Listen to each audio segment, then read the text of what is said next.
and gentlemen, the President of the United States, Donald J. Trump.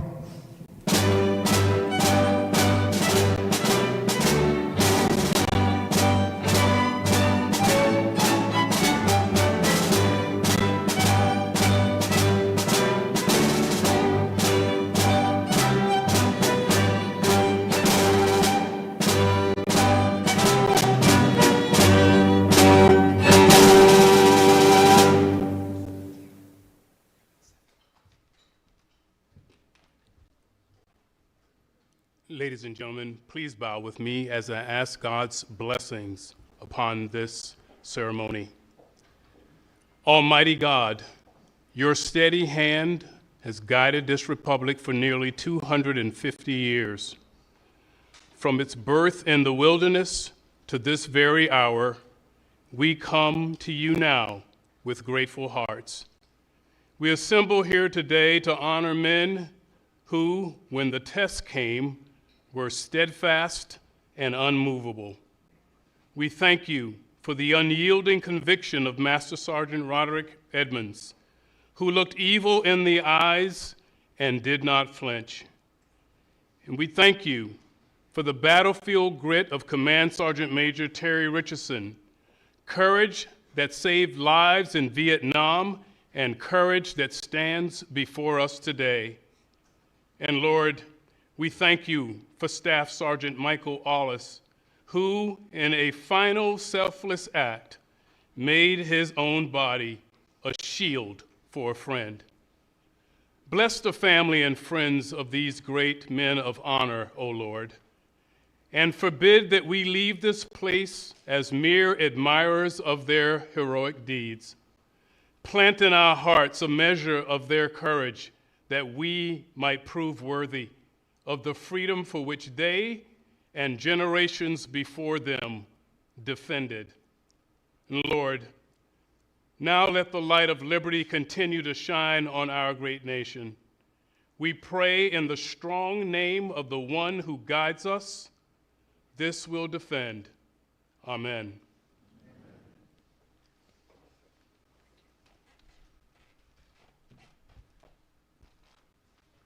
Thank you very much, Chaplain Green. Wonderful job. Appreciate it. And thank everybody for being here, and please feel free to sit.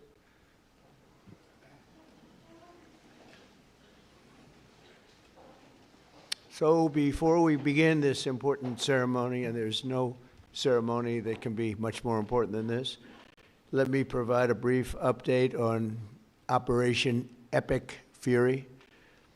Today, the United States military continues to carry out large-scale combat operations in Iran to eliminate the grave threats posed to America by this terrible terrorist regime.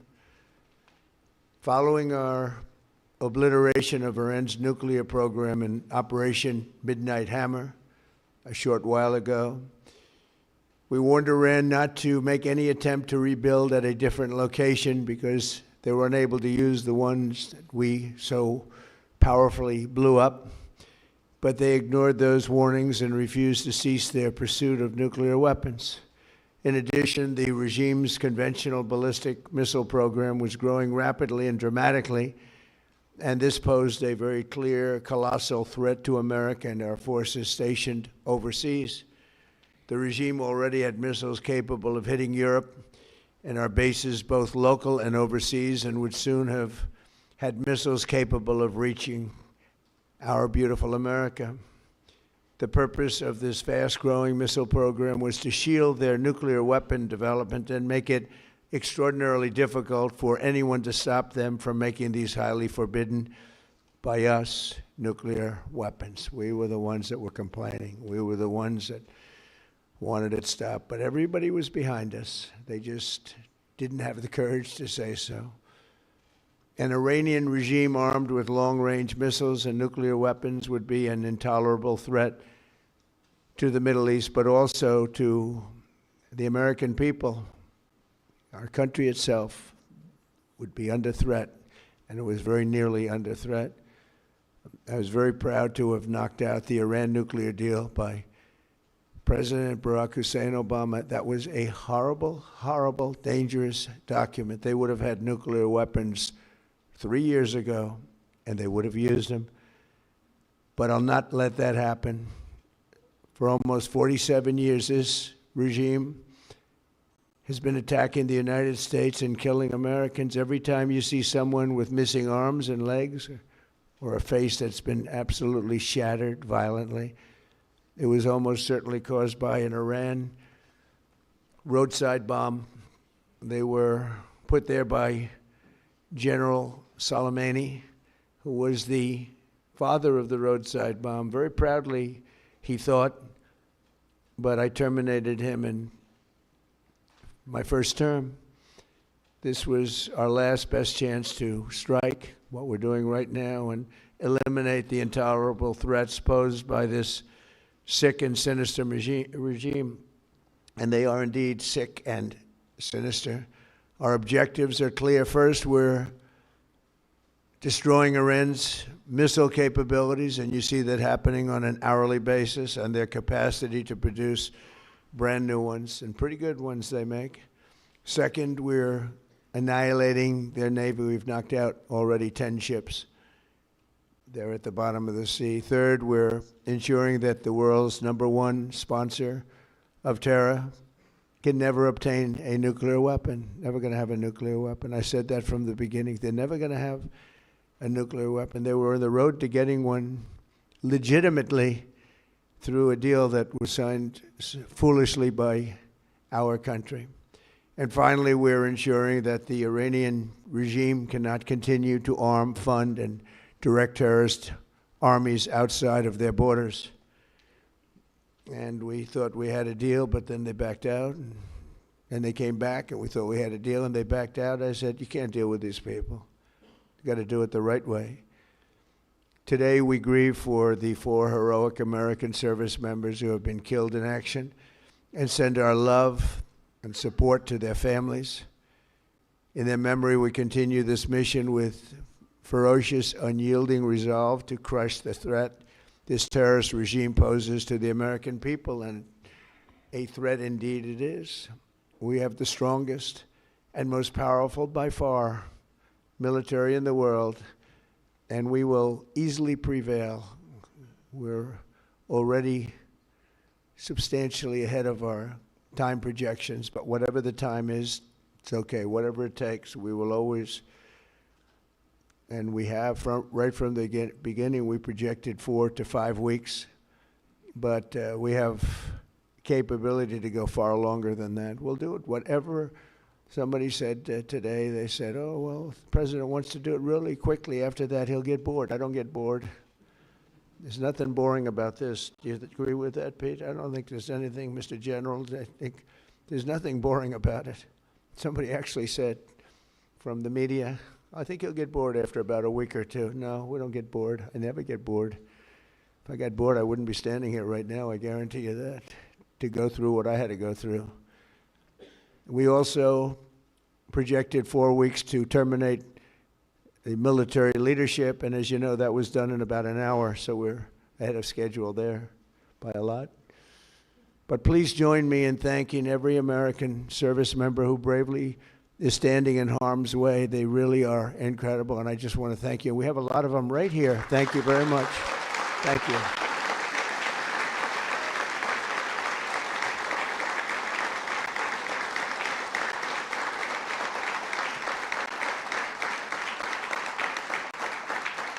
Thank you, everybody. We have a lot of great service members here with us, too, in this beautiful building. Isn't it beautiful? We're adding on to the building a little bit. We're improving the building. See that nice drape? When that comes down, right now you see a very, very deep hole. But in about a year and a half from now, you're going to see a very, very beautiful building. And there's your entrance to it right there. In fact, it looks so nice, I think I'll save money on the doors, because it can't get more beautiful than that. I picked those drapes in my first term. I always like gold, but I think we can save a lot of money. I just saved curtains. But, and it'll be spectacular. It'll be the most beautiful ballroom. I believe it because I built many a ballroom. I believe it's going to be the most beautiful ballroom anywhere in the world. And when you hear all that hammering out there, you know why the First Lady is not thrilled exactly. She said, will the pile drivers ever stop? You know, they go from 6 in the morning till 11:30 in the evening. Can you imagine? Here? You know what? To me, that's a beautiful sound. She doesn't like it. I love it. You know what? To me, other than here, because we're donating it, not a penny to the taxpayer. It'll be under budget, ahead of schedule. It'll be 400 million or less. Most people say 400 million or more. No, it'll be less. But when I hear that sound, that beautiful sound behind me, it means money, so I like it. But my wife isn't thrilled. She said, this is getting crazy. I said, don't worry about it. We'll be all finished up in a few months.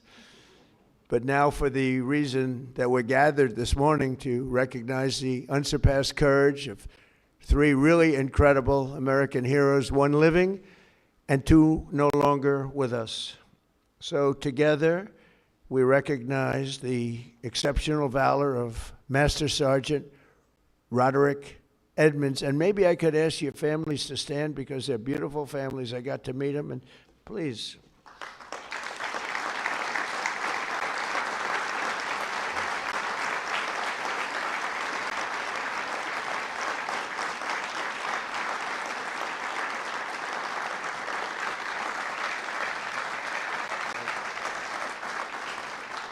So Staff Sergeant Michael Ollis and Command Sergeant Major Terry Richardson, as they receive our nation's highest military award, the Congressional Medal of Honor. And we're pleased to be joined by Secretary of War Pete Hegseth. He's busy, very busy guy. In fact, I said, if you want, Pete, you can avoid it. General Raisin Kane also, and they said, we don't avoid this one. This is one you wouldn't avoid for anything, right? So we appreciate that you're here. Secretary of Veterans Affairs, who's doing an incredible job, Veterans Affairs, Doug Collins. Doug, thank you. You stand up, Doug. You're doing such a good job. 92% approval rating. Chairman of the Joint Chiefs of Staff, General Dan Kane, who's known as Raisin Kane. I liked him when I heard that name, Raisin Kane. I said, if it's true, you're my guy. And it's true. It just turned out it's very true. He's a great guy and a great general. Secretary of the Army, Dan Driscoll, and Army Chief of Staff, Randy George. Thank you. Thank you both, Dan. As well as Senators Tom Cotton, Bill Hagerty.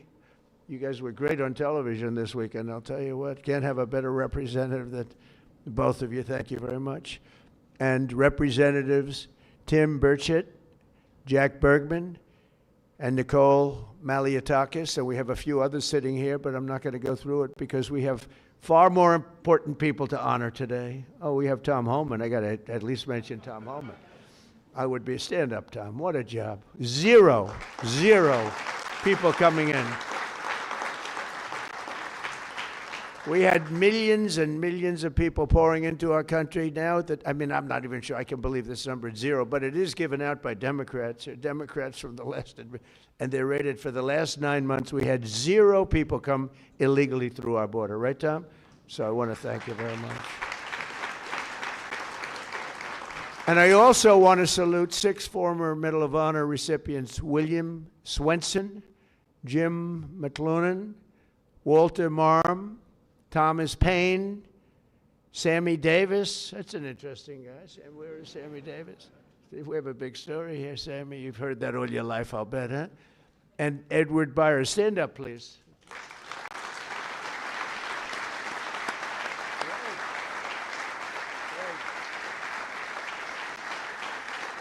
You all look good. We all look good. We remember the ceremonies. Oh, great. It's a great honor.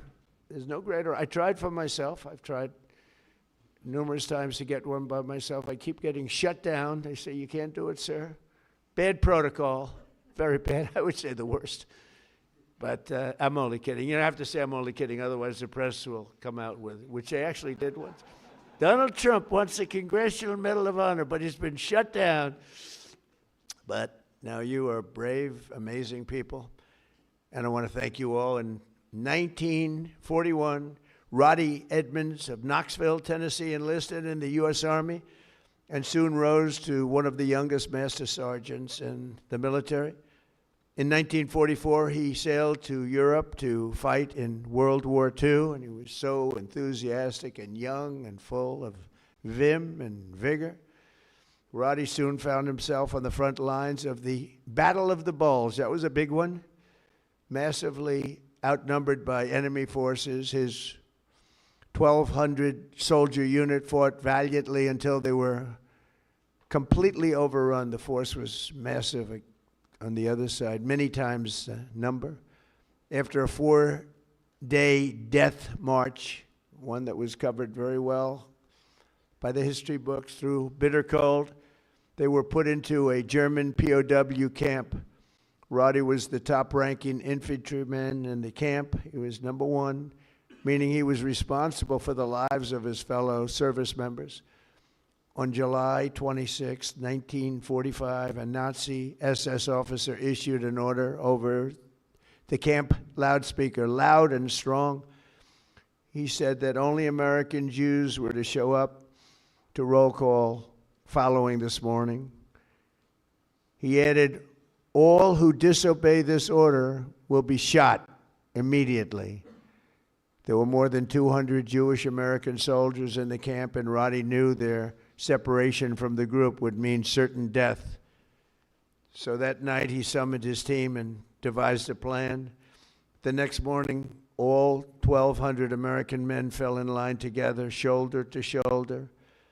Enraged, the Nazi commandant rushed forward, drew his Luger pistol, and pressed the barrel between Sergeant Edmonds' eyes. He barked at Rody. They cannot all be Jews, he screamed loud and again, and staring straight back into the raging face of evil. Sergeant Edmonds replied fearlessly, we are all Jews here. The Nazi officer lowered his weapon and the soldiers erupted in cheers. With total disregard for his own life, Rody had saved over 200 of his fellow service members. Their camp was liberated 2 months later. We're honored to be joined today by Rody's son, Chris. Please stand up as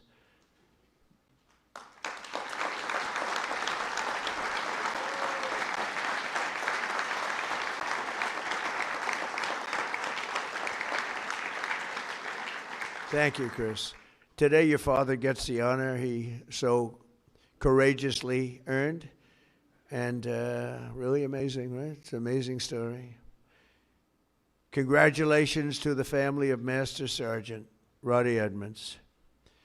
The next two we recognize today served in the 1st Battalion, 28th Infantry Regiment of the 1st Infantry Division, better known as Big Red 1. Do you know about that, Pete? Right? Command Sergeant Major Terry Richardson, we are honored to have you with us. On September 12, 1968, 102 brave men of Terry's Alpha Company were asked with securing Hill 222 deep behind the enemy's line in Vietnam. They didn't know it at the time, had no idea, but the area was totally infested with nearly 300 enemy bunkers and many, many enemy soldiers, far outnumbering them by at least 4, 5, even 6 to 1.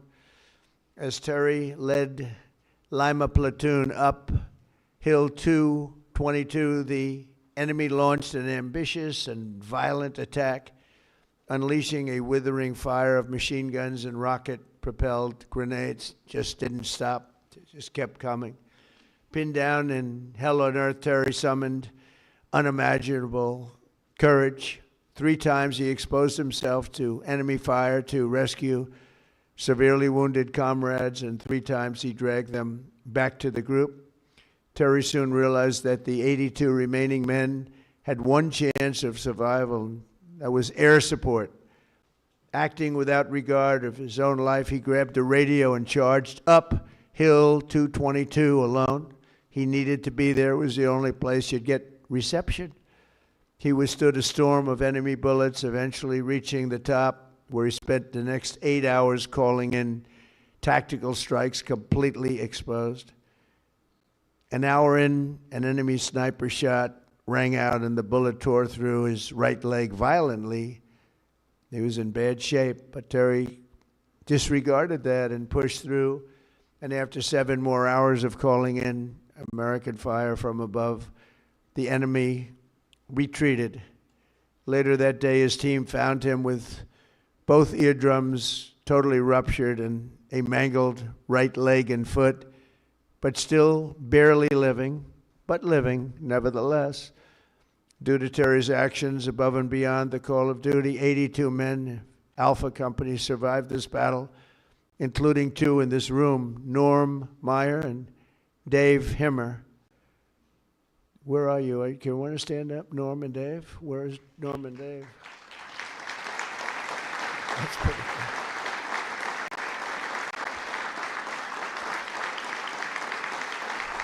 Very good.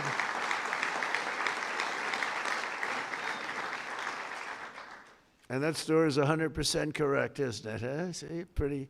It's how much have you paid him over the years? Have you said take everything we have? We wouldn't be here, right? That's great. That's a great story, Terry. Today you enter the ranks of the bravest warriors ever to stride the face of the earth. Please stand up, please. Thank you.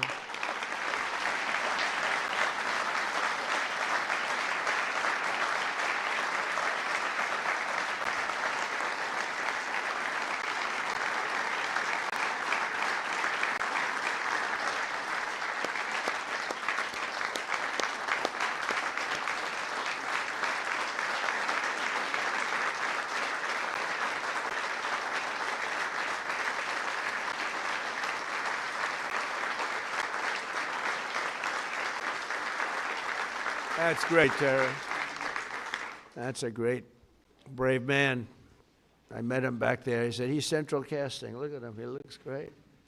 He looks great. You feel like fighting? I think we could take him today. What do you think, Pete? We'll make a little deal with him, as you are a brave man. Finally, we honor one more American soldier, a fallen warrior of wars, and really terror.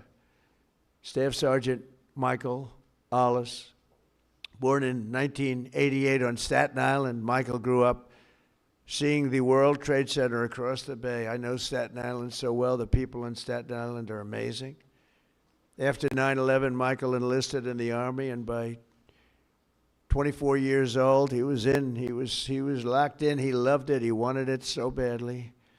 He was a squad leader serving in Afghanistan with the 2nd Battalion, 22nd Infantry Regiment, 1st Brigade Combat Team of the legendary 10th Mountain Division. On August 28, 2013, terrorists detonated a 400-pound car bomb on the east wall of the forward operating base, Ganzi, ripping open a 60-foot wide breach into a compound that housed NATO coalition forces, a lot of them. 10 Taliban fighters wearing suicide vests swarmed through. From across the compound, Michael saw the pillar of white smoke rising and ran to join the fight, rushing without his gear, wearing almost no gear, no Kevlar helmet, no body armor, just one magazine in his rifle. Along the way, he encountered a Polish soldier, and together they advanced under heavy fire, very, very heavy fire. At one point, shrapnel ripped through the Polish soldier's legs, rendering him unable to walk, very, very severely hurt. In that chaos of gunfire, explosions, and charred human remains, a terrorist insurgent appeared, rounding a corner with his suicide vest, fully armed, and you could see it. It was going to happen. He charged the wounded Polish soldier without hesitation. Michael raised his gun and forced himself between the insurgent and the man he just met, shielding him with his own body. He knew it was going to happen. He shielded him with his own body. You know, bravery's amazing. You never really know who's brave, who's not until they're really tested. We think some people are brave, Pete, and they're not. We think others aren't, and they are. You never know. But he was tested. That's called the ultimate test, right? And at perhaps his final heartbeat, Michael fired his weapon, and the terrorist detonated his vest simultaneously. Staff Sergeant Ollis was killed just weeks before his 25th birthday, and nobody was any more brave than that. In his final act on earth, Michael absorbed the blast, sparing the life of that Polish warrior, who we are grateful to have in the room with us today, Second Lieutenant Carol Sierpika. Carol Sierpika. Where are you, Carol? Hey.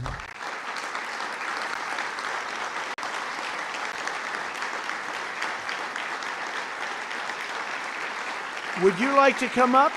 Please. Please. I'd love to have you come up. Thank you, Carol.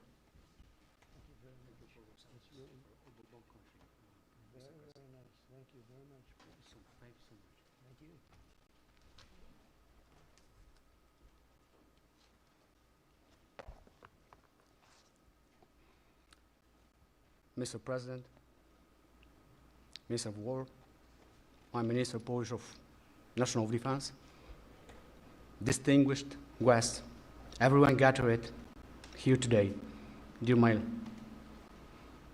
Basia, Michael, and Jacob, especially dear Linda and Robert, and the entire Ollis family. What do you have that you did not receive? This is how I would like to begin these few words, to speak to you all here. In this special place and on occasion of this incredibly important ceremony, one that is significant for many, but truly especially exceptional for me. It's a particular privilege and a great honor. Above all, however, it is my commitment. It is a part of my new mission, which began 13 years ago.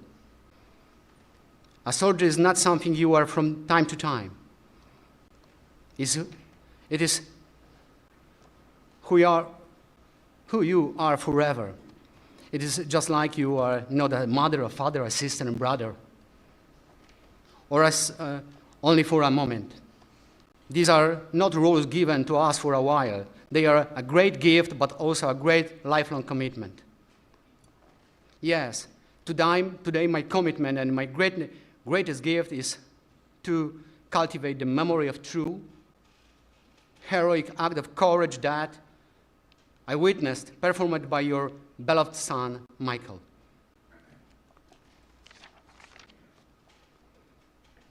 Please forgive me if my words have not fully captured what I truly feel today. However, sometimes words are simply not enough. I'm deeply moved, happy, and grateful to God for my service, for my parents, for my family, for my beloved homeland Poland, for my second family from Staten Island, and for my second homeland America.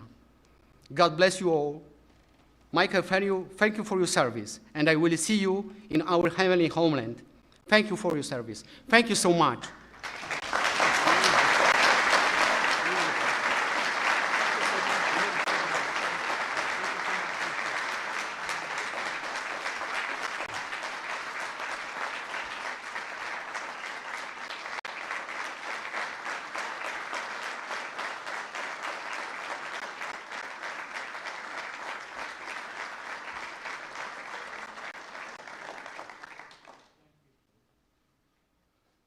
And Carol is joined by his wife and their two wonderful sons, Jacob and Michael. Michael is named after the American hero who saved his father's life. So stand up, Michael. Let me see. Wow.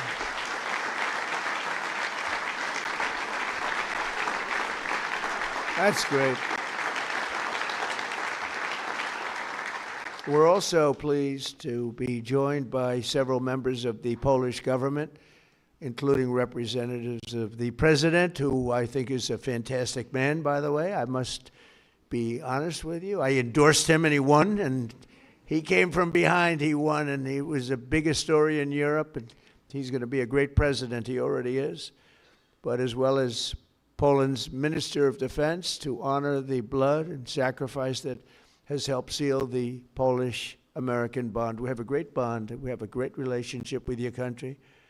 And I just want to thank you to Michael's parents, Bob and Linda. Your son's selflessness in the face of real evil reminds us of the courage that keeps our country free. And I just said the genetics in that family are very strong, right? I said that before. All three families, I said, good. I see some of the young ones today. And I said, you have good genes. They were asking me, what does that mean? I said, don't worry about it. You'll figure it out. But you have the best genes you can have, actually. So thank you for giving America your beloved son. And now I would like to ask the military aide to come forward and read the citations, and then we will do the honors. Thank you all very much. This is a tremendous honor for me to be here. Thank you. Please, military aide.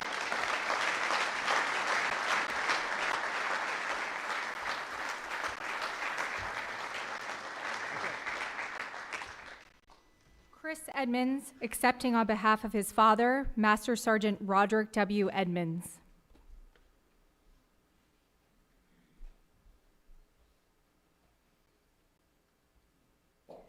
The President of the United States of America, authorized by Act of Congress, March 3, 1863, has posthumously awarded in the name of Congress the Medal of Honor to Master Sergeant Roderick W. Edmonds, United States Army.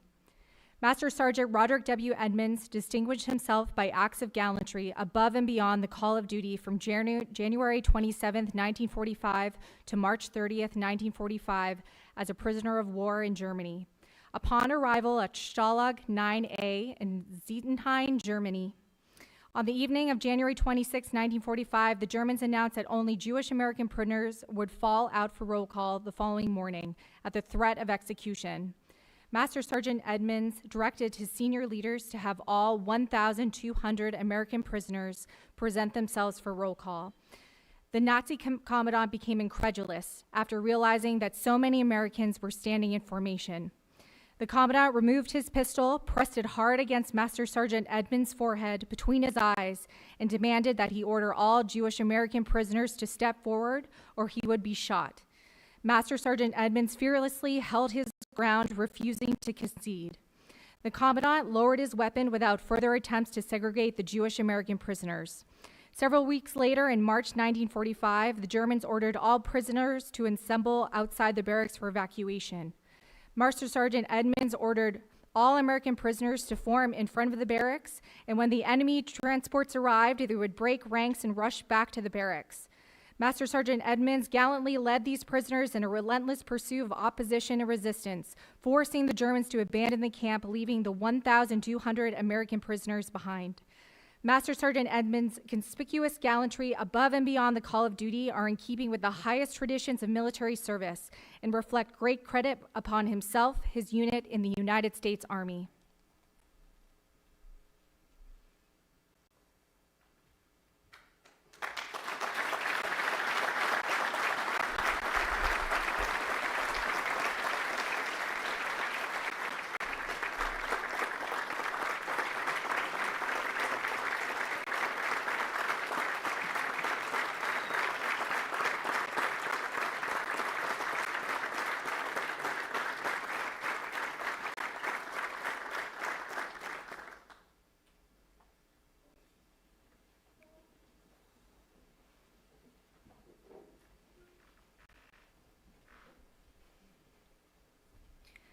Command Sergeant Major Terry P. Richardson.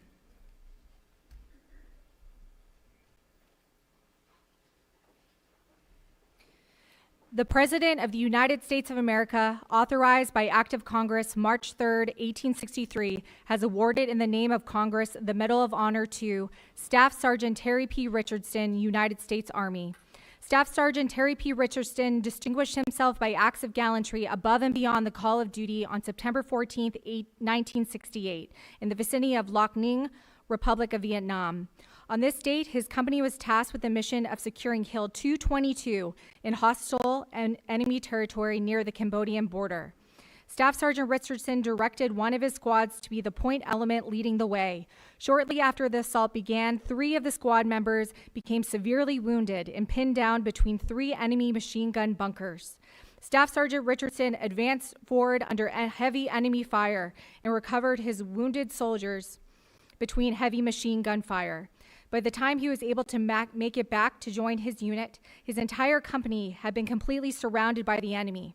Staff Sergeant Richardson recognized that the only way to keep his company from being overrun was with accurate tactical airstrikes. Staff Sergeant Richardson advanced to the top of Hill 222 under heavy enemy fire for better sight lines to direct the tactical airstrikes. He began to direct the tactical airstrikes and shortly thereafter became wounded by an enemy sniper. Staff Sergeant Richardson continued directing the tactical airstrikes for 7 more hours before the enemy broke contact. 6 soldiers from his platoon found him still alive. Staff Sergeant Richardson declined medical evaluation for his gunshot wound and requested that he be allowed to stay to lead his soldiers. Altogether, his actions directly resulted in 85 lives being spared on that fateful day. Staff Sergeant Richardson's conspicuous gallantry and extraordinary heroism at the risk of his life, above and beyond the call of duty, are in keeping with the highest traditions of military service and reflect great credit upon himself, his unit, and the United States Army.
Robert and Linda Ollis, accepting on behalf of their son, Staff Sergeant Michael H. Ollis.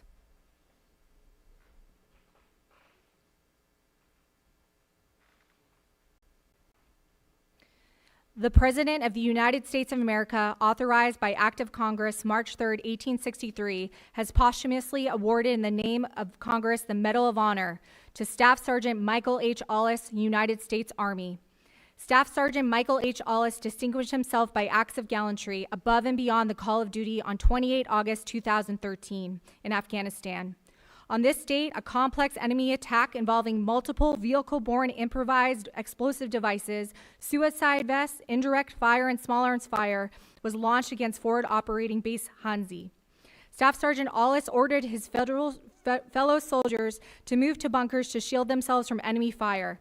After accounting for his soldiers, he moved toward the enemy force that had penetrated the perimeter of the forward operating base. Staff Sergeant Ollis located a coalition forces officer, and together they moved toward the point of attack, armed with only their rifles.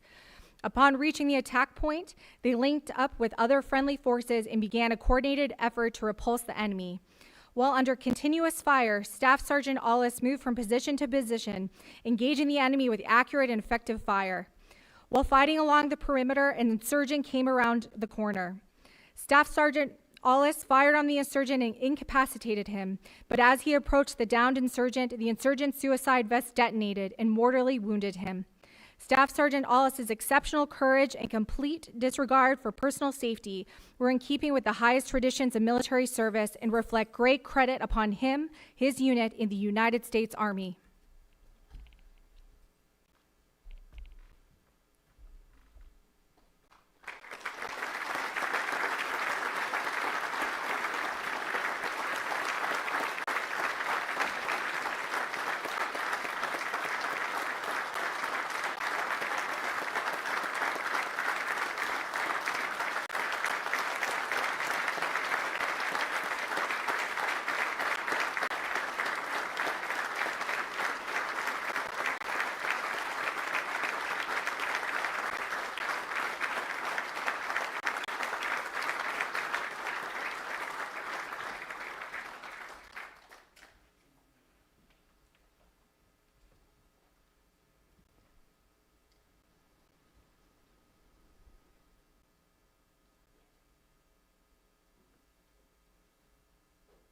Ladies and gentlemen, please bow with me as we give the benediction. Eternal God, our unfailing light in every darkness, the rock on which we stand, as we depart this place of honor, may the courage